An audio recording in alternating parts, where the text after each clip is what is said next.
శివుణ్ణి వెళ్ళి నిద్రలేపి ఏమయ్యా రా రా వచ్చేసాం మేము బయటకు వచ్చే మాకు కావాల్సినవన్నీ ఇచ్చే మేము వ్రతం చేసేస్తామని అడగడానికి వీళ్ళకి ధైర్యం చాలా. ఎందుకని మొట్టమొదటి వాళ్ళకి కనిపించింది ఏమిటి? అక్కడ వేలాయుధం కింద పెట్టుకు పడుకున్నటువంటి నందగోపుల వారు కనిపించారు. నందగోపుడి యొక్క తనయన్ అని అంటున్నారు. ఆయన కుమారుడు కదా, ఆయనకు విధేయుడిగా ఉండేటువంటి కుమారుడు కాబట్టి నాన్నగారి యొక్క ఆజ్ఞ లేనిదే ఆయన మనకి చిక్కడు అనేది వాళ్ళకి అర్థమైంది. తర్వాత అమ్మ యశోదమ్మ ఆజ్ఞ లేనిదే ఆయన కూడా అక్కడి నుంచి కదలడు అనేటువంటి విషయాన్ని తెలుసుకున్నటువంటి వారై మొట్టమొదట ఈవేటి పాసరంలో ముందు నందగోపుల వారిని మేల్కొల్పుతారు, అనంతరం యశోదమ్మని మేల్కొల్పుతారు, అనంతరం కృష్ణ పరమాత్మని మేల్కొల్పుతారు. ఆయనేమో నేను కాదు, నాకంటే పెద్దవాడు ముందున్నాడు, ప్రోటోకాల్ అంటామండి. అమ్మ నిద్ర లేపేటప్పుడు ఒరే పెద్దడా ముందు ముందు పిలిచి ఎవరిని లేపుతుంది? అమ్మ ఒరే పెద్దడా లే తెల్లారింది అని అంటుంది. చిన్నాడా లేమంది ముందు అంటుందా? అందు. కనుక మొట్టమొదట ఆశ్రయించాల్సింది ఎవరిని అని అంటే పెద్దవాడైనటువంటి బలరాముణ్ణి, భగవత్ శేషత్వానికి ప్రతీక అయినటువంటి బలరాముణ్ణి మేల్కొల్పుతారు. ఈ వేట పాసరం వరకు పరమాత్మ కృష్ణుడు కూడా మేల్కొల్పే ప్రయత్నం చేసినప్పటికీ కూడా ఆయన లేవడు. సరే, ఎందుకు లేవడో తర్వాత పాసరంలో మనకు అమ్మ అనుగ్రహిస్తారనమాట. కాబట్టి మనం అందరం కూడా ముందుగా గురు పరంపరని మనం మనసులో పెట్టుకోవాలి. ఓం అస్మత్ గురుభ్యో నమః, అస్మత్ పరమ గురుభ్యో నమః, అస్మత్ సర్వ గురుభ్యో నమః అని అంటూ మన గురు పరంపర వరుసగా అలా వస్తుంది. ఆ ఆచార్య పరంపరని మనం మనసులో భావించి తర్వాత పెద్దలు మనకు అనుగ్రహించినటువంటి ద్వయమంత్రానుసంధానం చేసుకుంటూ అలాంటి ద్వయమంత్రానుసంధానం చేసుకునేటువంటి అర్హత మనకు కలిగి వెళ్ళి భవనపాలకుణ్ణి తర్వాత ఆ ద్వారపాలకుణ్ణి ఆశ్రయించి వారి యొక్క అభిమానాన్ని సంపాదించుకొని లోపలికి వెళుతున్నారనమాట. పరమాత్మని మనం పొందాలి లేదా పరమాత్మ గురించి మనం తెలుసుకోవాలి అని అంటే వేదాలు ఏం చెప్తాయి? శబ్దాతిగహ శబ్దసహ అని చెప్తాయి అనమాట. అంటే శబ్దానికి అందనటువంటి వాడు, శబ్దమునకు అందువాడు అని ఇక్కడ రెండు నామాలు ఉన్నాయట పరమాత్మకి.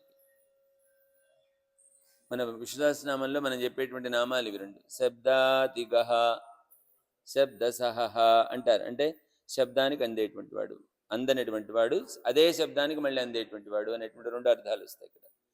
ఏమిటి? పరమాత్మ లౌకికమైనటువంటి శబ్దాలకు చిక్కేటువంటి వాడు కాదు. కేవలం ఆయన ఎలా చిక్కుతాడు అంటే వైదిక మంత్రాలకు మాత్రమే చిక్కేటువంటి వాడు. కాబట్టి మొట్టమొదట మనం అనుకునేటువంటి వైదిక మంత్రాలని మనం పొందాలి, ఆ మంత్రాన్ని మనం ఆశ్రయించాలి. ఆ మంత్రాన్ని మనం ఆశ్రయించాలి అంటే ఆ మంత్రం ఎవరి అధీనంలో ఉంటుంది? ఆచార్యుడి యొక్క అధీనంలో ఉంటుంది. మంతారం త్రాయతే ఇది మంత్ర, మననం చేస్తే కాపాడేటువంటిది మనల్ని మంత్రము అనేటువంటిది. మంత్రమా, మంత్రం లోపల ఉండేటువంటి భగవత్ శక్తి అని అంటే మంత్రం లోపల ఉండేటువంటి భగవత్ శక్తే మనని కాపాడుతుంది అని అంటారనమాట. ఆ మంత్రాన్ని మనం ఎలా పొందాలట? ఆచార్యుడి యొక్క ఉపదేశం ద్వారా పొందాలి అని చెప్తున్నారు. ఆ ఆచార్యుడు మనకి అనుగ్రహిస్తేనే తప్ప మనకి ఆ మంత్రం మనకి లభించదు. ఒకవేళ ఏ పుస్తకంలోనో ఎవరో చెప్పుకుంటుంటే వినో నువ్వు నేర్చుకుని అది సాధన చేసినప్పటికీ కూడా అది నీకు ఎలాంటి ఫలాన్ని నీకు ఇవ్వదు. కాబట్టి అహంకార రహితమైనటువంటి స్థితిని కలిగి ఉన్నటువంటి వాడివై ముందు ఆచార్యుణ్ణి ఆశ్రయించడం ద్వారా శమము, దమము ఇత్యాది గుణాలని మన ఆత్మకు కలిగి ఆ మంత్రాన్ని పొందేటువంటి అర్హత మనకి లభిస్తుంది. మనకి బుద్ధి అహంకార స్థితిని, అహంకార రహిత స్థితిని మనం పొందాలి. అలాంటి స్థితిలో మనం వెళ్ళి ఆచార్యుడిని ఆశ్రయించాలి అని చెప్తారు. మొన్న ఎప్పుడో చెప్పుకున్నట్టు గుర్తు. ఒక ఆయన ఇట్లాగే గురువుగారి దగ్గరికి వెళ్ళారు. గురువుగారు నా మనసు అంతా చాలా కష్టంగా ఉందండి, చాలా ఇబ్బందులుగా ఉంది, ఏమిటో మానసిక ప్రశాంతి జరగటం లేదు, నాకు ఏదైనా ఒక మంత్రాన్ని ఇవ్వండి అని అడిగారు. ఆయన అన్నారట, రే నేను పోయిన తర్వాత రా అన్నారు. ఇదేమిటి, నేను మంత్రాన్ని అడిగితే ఆయన నేను పోయిన తర్వాత రమ్మంటాడు అంటే, ఆయన పోయిన తర్వాత వెళ్తే ఏమొస్తుంది కనుక మనకి అని అర్థం కాల ఆయన చెప్పినటువంటి మాట. కాస్త వీడికంటే కొంచెం ఎక్కువ జ్ఞానం ఉన్నవాడిని వెళ్ళి అడిగారట, ఏమండి నేను ఏదైనా మంత్రాన్ని నాకు ఇవ్వండి అని ఇప్పుడు నేను అడిగితే ఆయన ఏమన్నారు, నేను పోయిన తర్వాత రారా అన్నారు.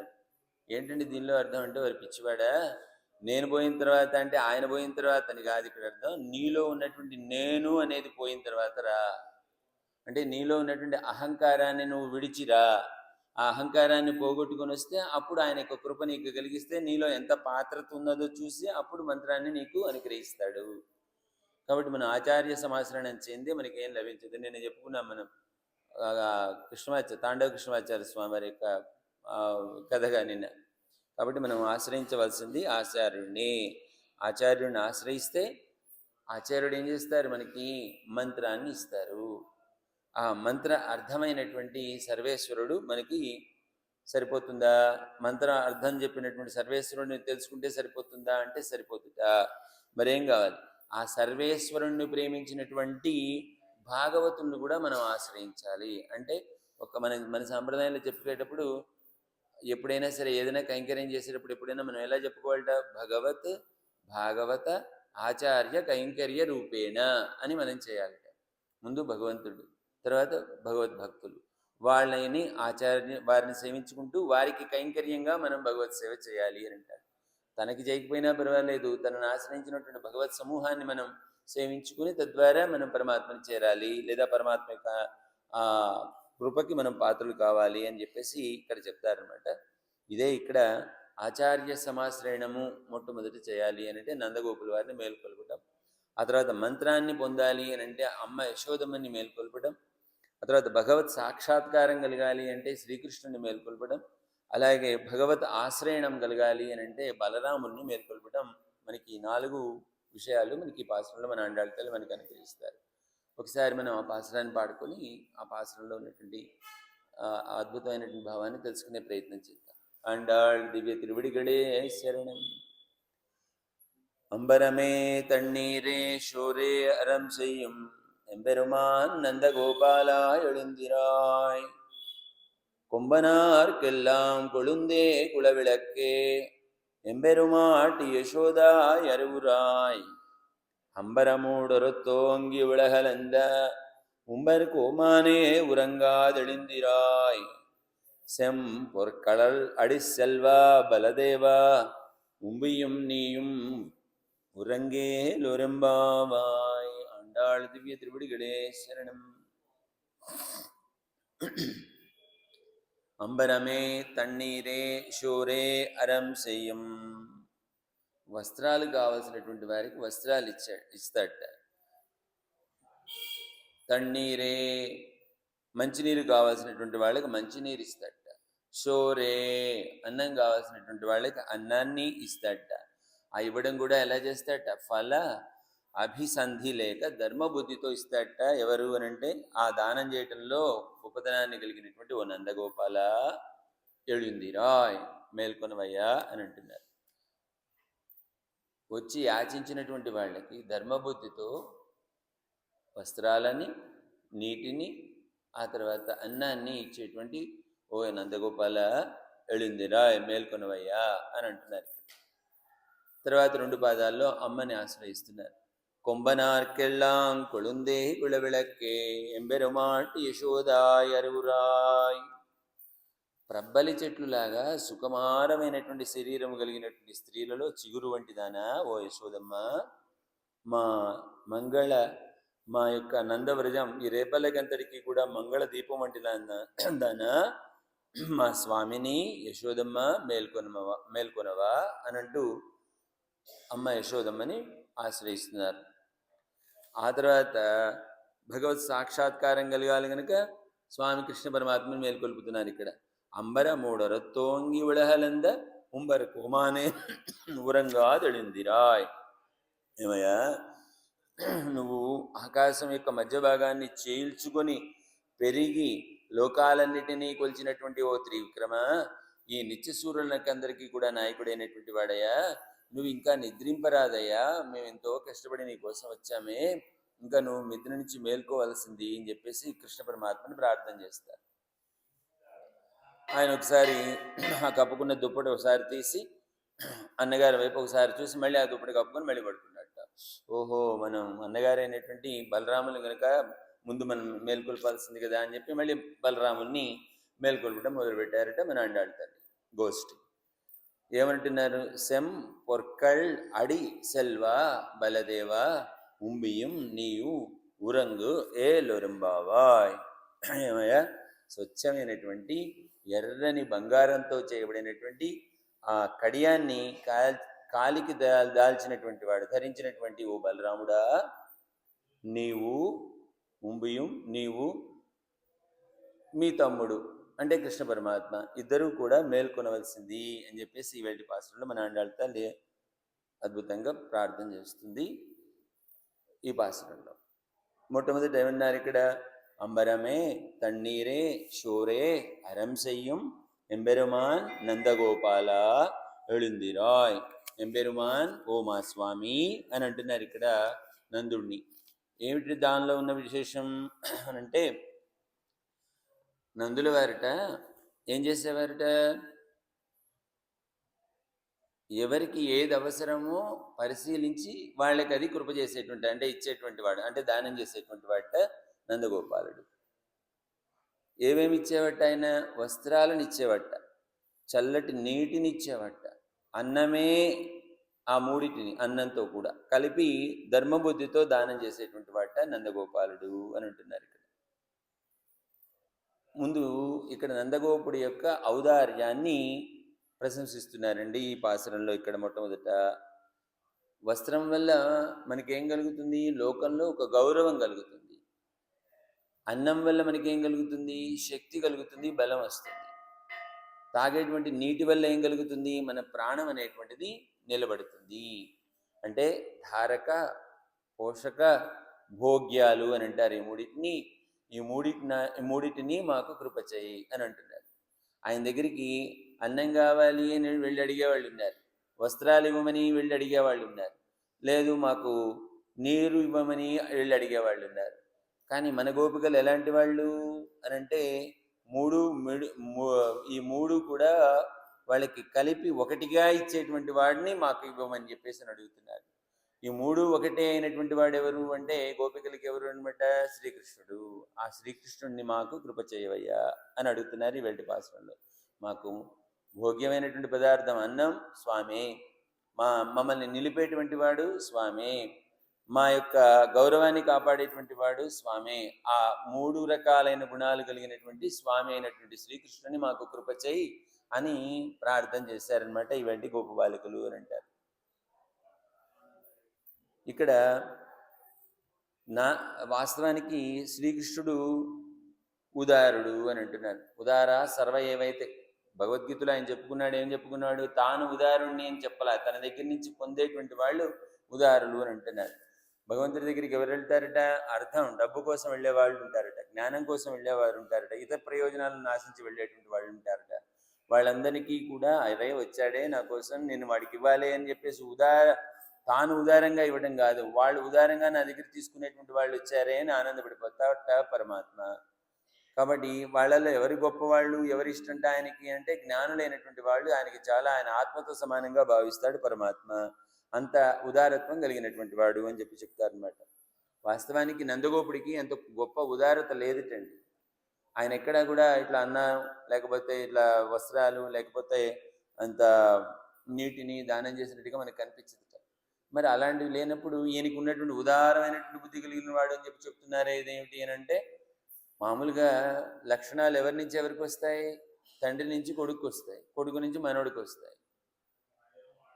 అలాంటిది ఇక్కడ ఏం వ్యతిరేకంగా ఏం జరుగుతుంది? కొడుకు నుంచి సంక్రమించినటువంటి గుణాలు కొడుకుకు ఉన్నాయి అని అంటే ఆభాసంగా ఎవరికి ఉన్నట్టుట? తండ్రికి ఉన్నట్టు అని భావన చేస్తారు. మన కృష్ణ పరమాత్మకి ఇలాంటి మూడు గుణాలు ఉన్నాయట. వస్త్రాలను ఇచ్చాట, అన్నాన్ని ఇచ్చాట, నీళ్ళని ఇచ్చాట. వస్త్రాలు ఎప్పుడు ఇచ్చాట? ఒకసారి పాండవులందరూ కలిశారట, కృష్ణుడు కలిశాట, ద్రౌపది, వీళ్ళందరూ కలిసి ఎక్కడికో వెళ్ళారు. ఆనందంగా కాసేపు టైం స్పెండ్ చేద్దామని.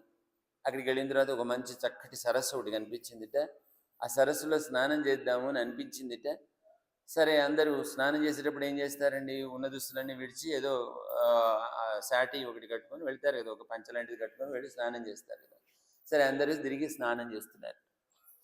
ఆ చెరువులో కాస్త కొంచెం పెద్ద చేపలు ఉన్నాయట.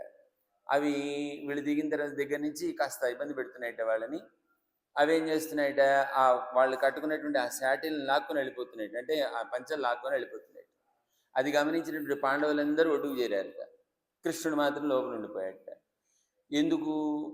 ఆ చేప వచ్చి కృష్ణుడి యొక్క శాటి బయటికి లాగేసింది. అదే ఎత్తుకెళ్ళిపోయింది. ఈయనకేమో వస్త్రం లేదు. ఈ వస్త్రం లేనప్పుడు పైనుంచేమో వీళ్ళు పిలుస్తున్నారు పాండవులు. అయ్యా కృష్ణ రా రా వెళదాం రా, సమయం అయిపోయింది, మనం వెళ్ళాలి, మళ్ళీ సంధ్యావందనం ఇత్యాది కార్యక్రమాలు చేసుకోవాలి, ఇంకక్కడే ఉన్నామంటే రా రా. ఏమొస్తాడు ఆయన బయటికి? రాలేడు కదా. చూస్తున్నాడు, ఏదో మాటలు మాట్లాడుతున్నాడు, అర్థం కానటువంటి మాట. అప్పుడు ద్రౌపదికి గమనించింది, ఓ అన్నయ్య ఏదో ఇబ్బంది పడుతున్నాడు అని తన పమిడి చెంగులో ఉన్నటువంటి కొంత భాగాన్ని చింపి కృష్ణుడి వైపు విసిరేసింది. అప్పుడు కృష్ణ పరమాత్మ ఆ ఇచ్చినటువంటి ఆ వస్త్రాన్ని తను చుట్టుకుని ఆ పని బయటకు వచ్చాడు. అప్పుడు వస్త్రాలు ఇచ్చిందేమో ద్రౌపది, ఆ కురుసుబలో ఏం చేశాడు? అక్షయంగా ఆ వస్త్రాలను ఇచ్చి ఆమె యొక్క మనాన్ని కాపాడాడు కదండి కృష్ణ పరమాత్మ. అది దీనిలో ఉన్నటువంటి స్వారస్యం అని చెప్తారు. కాబట్టి ఇక్కడ పరమాత్మ కృష్ణుడు వస్త్రాలు ఇచ్చాడు కదా. ఎవరికి ఇచ్చాడు? ద్రౌపదికి ఇచ్చాడు కదా. ఆ వస్త్రాలు కూడా ఎలాంటివిట? మరి భగవానుడు ఇచ్చినటువంటి వస్త్రాలు అంటే చిత్రమైనటువంటి రకరకాల రంగులు కలిగినటువంటి రకరకాల డిజైన్లు కలిగినటువంటి వస్త్రాలు కదండి.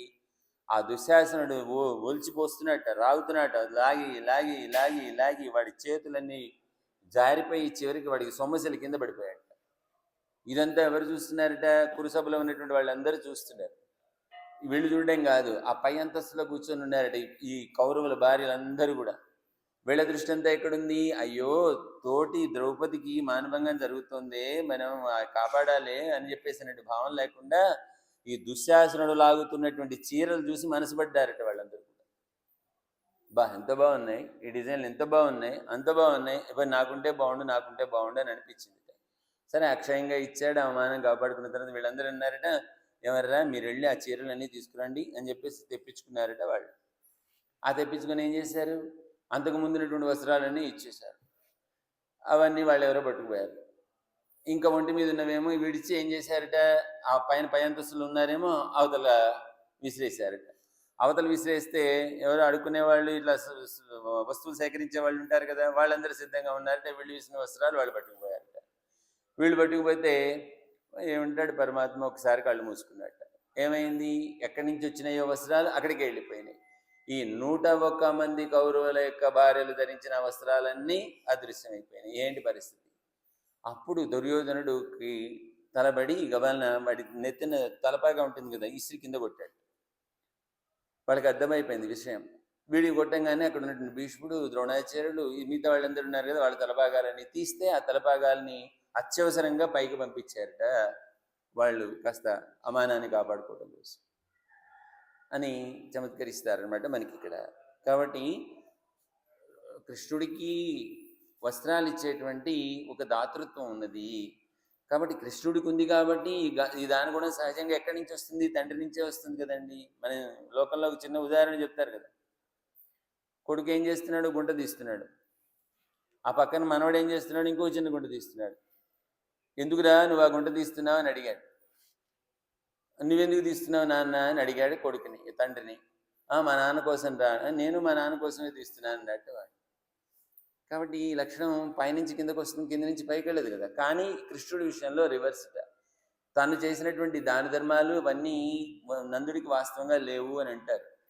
ఈ గుణాలన్నీ నందుడిని కృష్ణుడిని కొడుకుగా పొందడం వల్ల ఆయనకి కూడా ఇవి సంక్రమించినాయి అనేటువంటి భావాన్ని ఇక్కడ వ్యక్తం చేస్తూ, అంబరమే వస్త్రాలను ఇచ్చినటువంటి వాడు, తన్నీరే నీటినిచ్చినటువంటి వాడయ్యాట కృష్ణ పరమాత్మ. పరమాత్మ మన నందుల వారు ఎక్కడైనా నీటిని దానం చేసినట్టుగా ఉందా అని అంటే పెద్దగా చెప్పారు అక్కడ. కానీ ఆ గుణం ఆయనకి ఎలా వచ్చింది, ఆ దాతృత్వం ఎలా వచ్చిందో ఒక చిన్న మాట చెప్తున్నారు ఇక్కడ.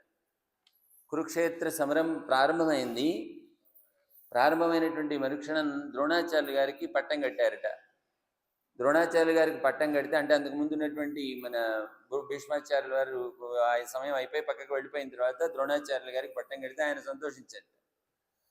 ద్రోణాచార్య గారిని అడిగాట దుర్యోధనుడు, ఆచార్య మీరు నాకు ధర్మరాజుని కట్టి తీసుకొచ్చి నా ముందు నించోబెట్టండి చాలన్నట్టు. ఇదేం పోయే కాలంలో నీకు ధర్మరాజుని కట్టి తీసుకొచ్చి నించోబెట్టమంటావంటే, అంటే యుద్ధం చేయక్కర్లేదా, ఒక ధర్మరాజు దొరికితే చాలా నీకు అన్నట్ట. అది కాదు, నాకు ధర్మరాజు దొరికితే మళ్ళీ ధర్మరాజుని కూర్చోబెట్టుకొని మా మేనమామ యొక్క సహాయంతో వాడితో మళ్ళీ జూతం ఆడి ఇంకా వీళ్ళకి ఆ రాజ్యం మీద కాంక్ష లేకుండా చేసేస్తాను నేను వాడి ఉద్దేశం అది. సరే అలా అయితే ఓ పని చేయి, కృష్ణుడు అర్జునుడు కనుక యుద్ధంలో కనుక ఉన్నారంటే నా వల్ల కాదు, అది నేను చేయలేనని చెప్పేసి ముందే చేతులు ఇచ్చేసేట ద్రోణాచార్య. సరే నేను ఓ పని చేస్తానులే అని చెప్పి ఏదో ఒక మిష కల్పించి కృష్ణుడిని అర్జునుడిని వాళ్ళ రథాన్ని డైవర్ట్ చేశారట వాళ్ళు. ఆ సందర్భంలో ద్రోణాచార్య గారు ఆ పని ఏదో చేస్తున్నారు.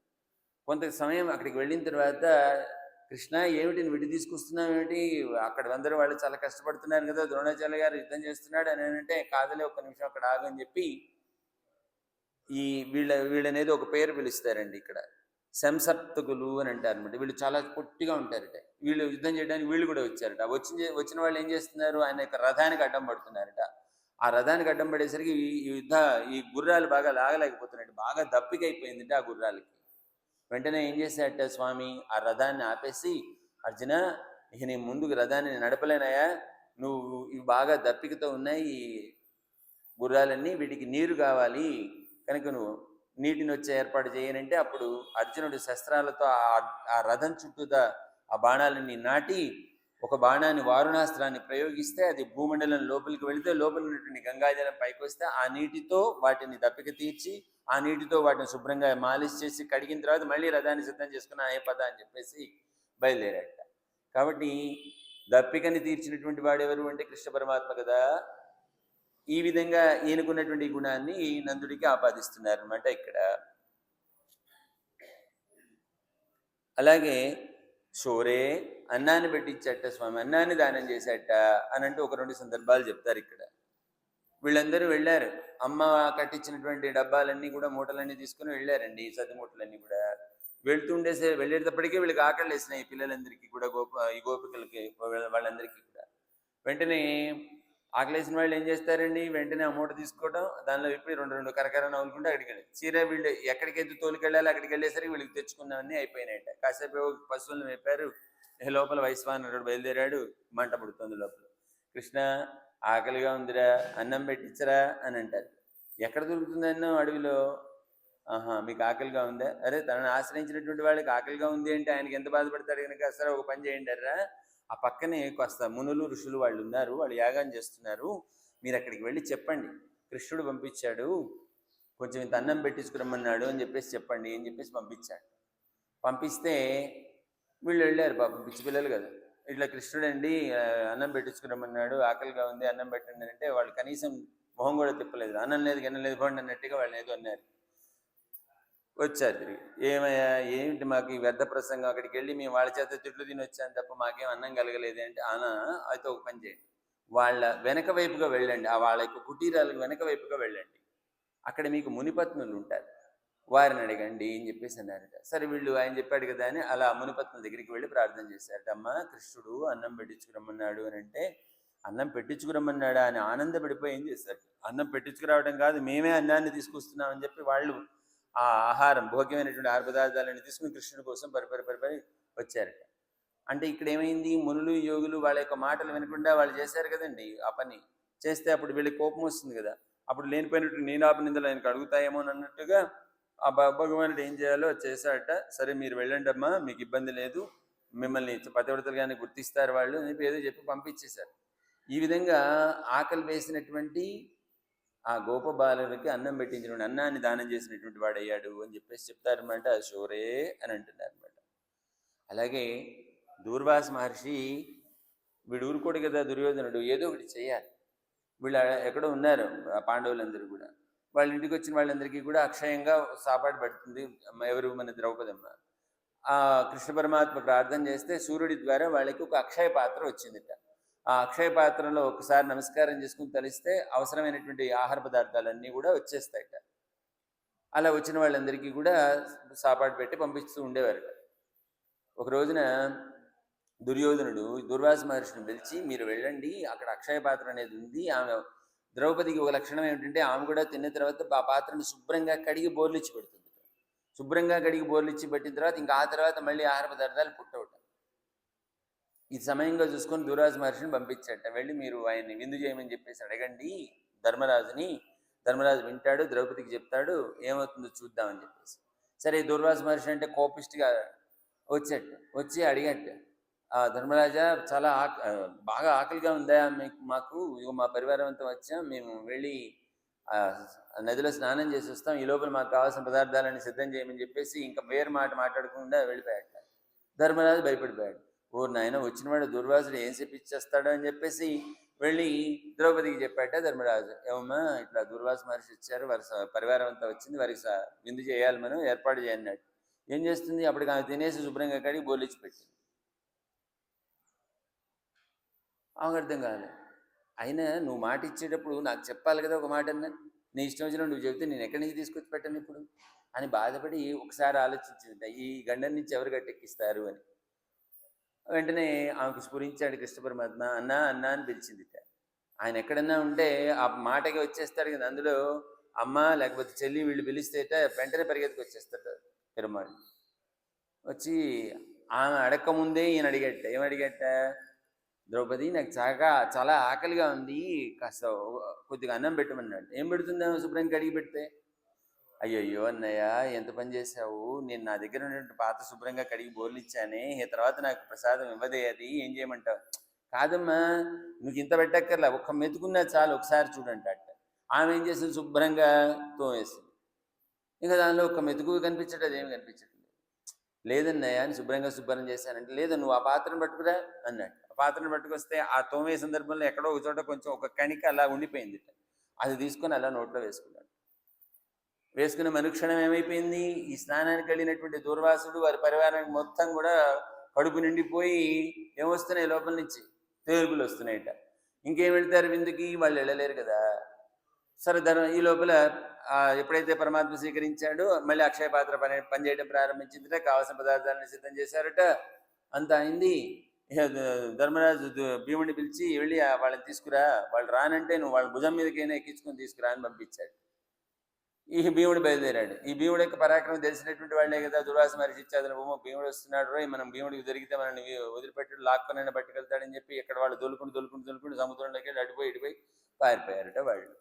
ఈ విధంగా వాళ్ళ యొక్క ఆకలిని తీర్చినటువంటి వాడు అయ్యాడు కదా కృష్ణ పరమాత్మ అని అంటున్నారు అనమాట. ఈ గుణం నందుడికి ఎక్కడి నుంచి వచ్చింది, అదిగో ఆ కొడుకు అయినటువంటి కుమారుడైనటువంటి కృష్ణుడి నుంచి వచ్చింది, అంత దాతృత్వము అని చెప్పేసి చెప్తారనమాట. నందగోపుడు కొడుకు కోసం ఏమి యజ్ఞాలు యాగాదులు క్రతువులు ఇవేం చేయలేదండి.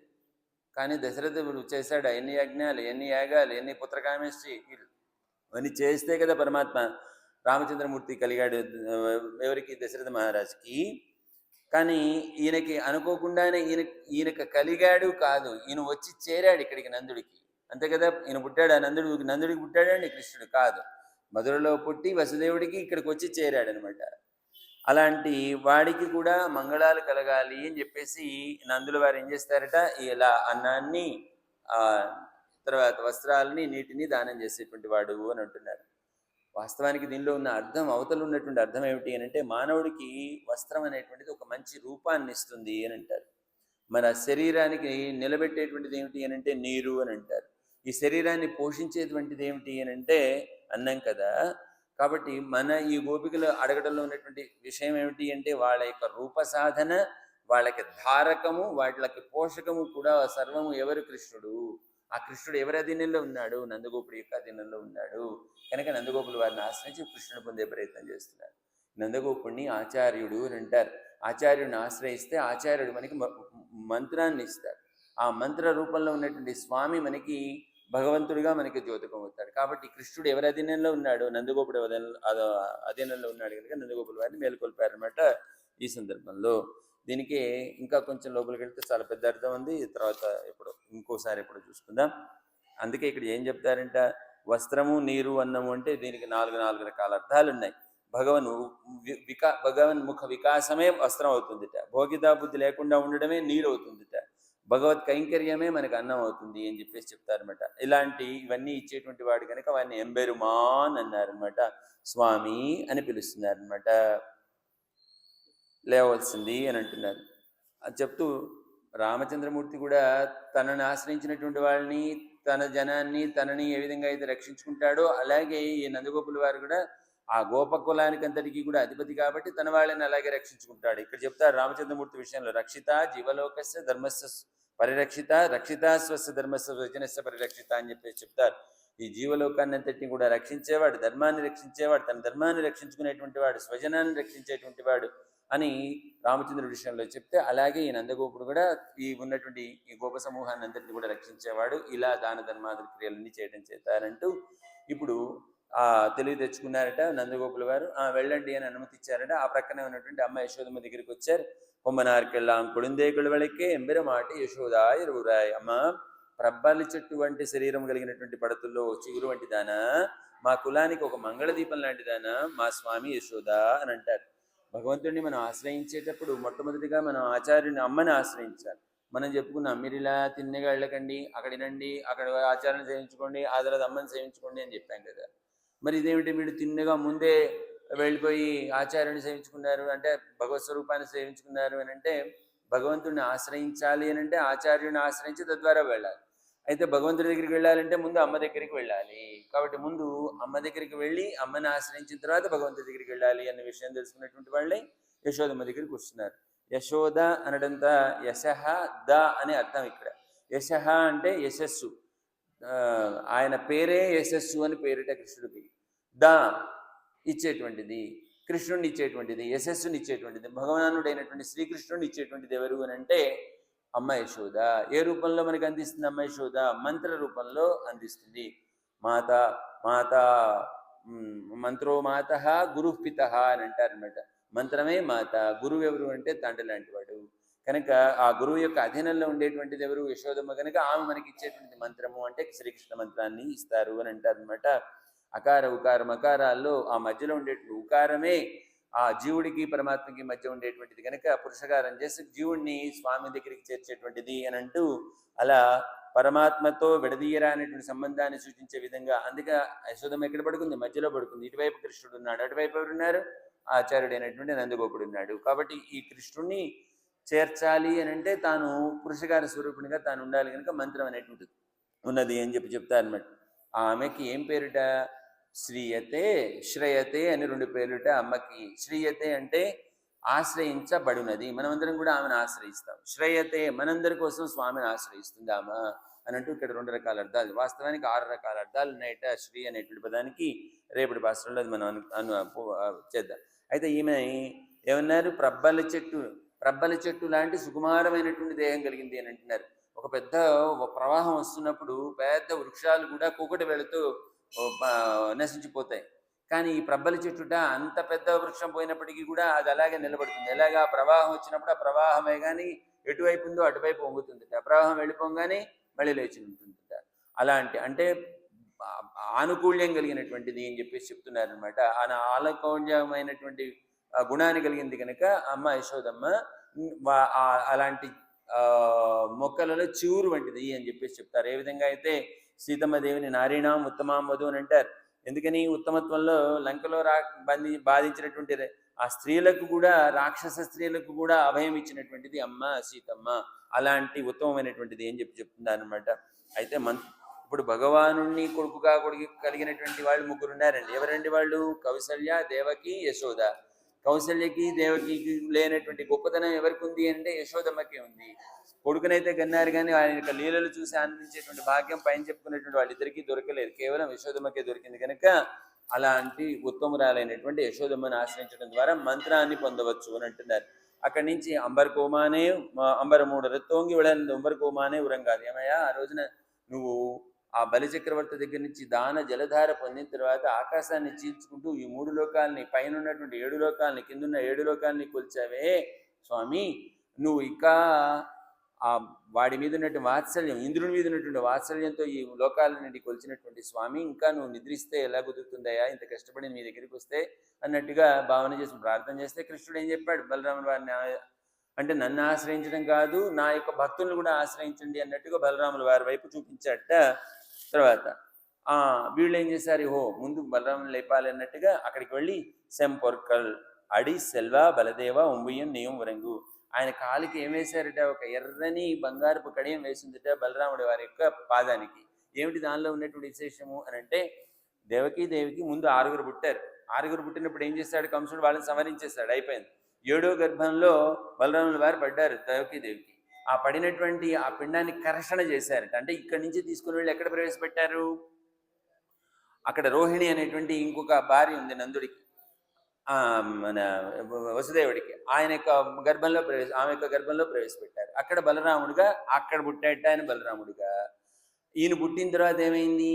7వ గర్భం సరే యోగమాయ అదంతా జరిగిపోయిన తర్వాత ఈయన పుట్టిన తర్వాత పుట్టినటువంటి వాడు ఎవరు అని అంటే కృష్ణుడు.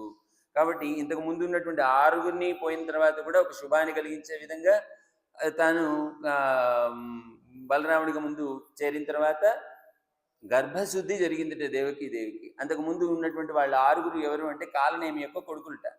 పరమాత్మ ఆవిర్భవించాలి అంటే ఒక పవిత్రమైనటువంటి స్థలం చూసుకుంటాడు కదా. కాబట్టి ఎంచుకున్నటువంటి స్థలం ఎవరిది? దేవి యొక్క గర్భం. అది శుద్ధి కాల, ఎందుకంటే కాలనేమి యొక్క పిల్లలు ఉన్నారు వాళ్ళల్లో, వాళ్ళు పోయారు.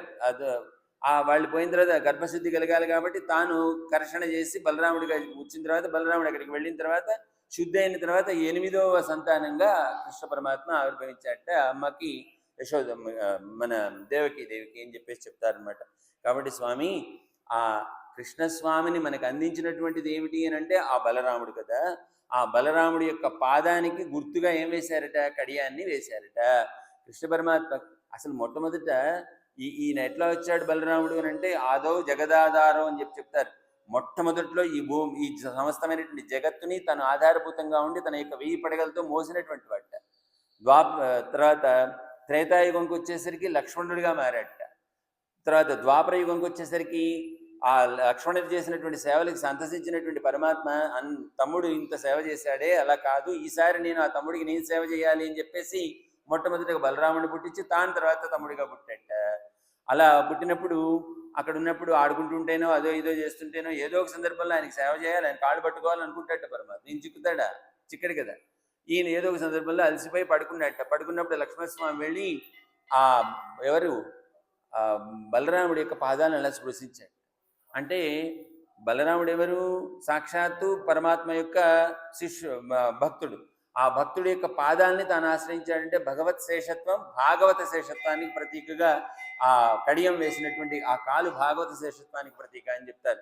కాబట్టి మనం ఆశ్రయించాల్సింది భగవానుడి కాదు, భగవత్ శేషత్వం కలిగి అలాగే భాగవత శేషత్వం కూడా కలిగి ఉండాలి అనేటువంటి విషయాన్ని మనకి ఇక్కడ చెప్తారనమాట. అలాంటి కాలు కలిగినటువంటి నిద్రిస్తున్నటువంటి బలరాముని మేల్కొల్పుతారయ్యా. అయ్యా నువ్వు స్వామికి నిద్ర పట్టించగలిగినటువంటి వాడు. నువ్వెవరు అని అంటే బలరాముడు అంటే ఎవరండి? సాక్షాత్ అనంతుడు కదా. అనంతుడు ఏం చేస్తాడు? కృష్ణుడికి ఆ శ్రీమన్నారాయణకి యొక్క శయ్య కదండి, నిద్ర పట్టించేవాడు. నిద్ర పట్టించేవాడే నిద్రపోవడం ఏమిటయా? మేము వచ్చాం కదా, నువ్వు లేచి నువ్వు తమ్ముడు కృష్ణుడిని మేల్కొల్పి నువ్వు లేచి వచ్చి మాకు సేవ సాయించి ఆ కృష్ణుని మాకు అందరిటిగా చేయవయ్యా అని చెప్పేసి వీళ్ళు ప్రార్థిస్తారు. ఈ వేళ పాసరంలో నందగోపుల వారి ఆచార్యుడి అధీనంలో ఉండే మంత్రరూపమైనటువంటి అమ్మ యశోదమ్మని, ఆ మంత్రరూపంలో ఉన్నటువంటి ఆ మంత్రం లోపల ఉండేటువంటి పరమాత్మ కృష్ణుణ్ణి, ఆ భగవత్ శేషత్వానికి ప్రతీకైనటువంటి బలరాముణ్ణి మేల్కొల్పారు ఈ వేళ పాసరంలో. అయితే కృష్ణుడు నిద్ర లేవలేదు, రేపు లేస్తాడేమో. రేపటి పాసరంలో చూసి విషయాన్ని తెలుసుకునే ప్రయత్నం చేద్దాం. స్వస్తి అండాళ్ళు దివ్య త్రిపుడిగడే శరణం. అంబరమే తన్నీరే శూరేరం బ్రహ్మానంద గోపాల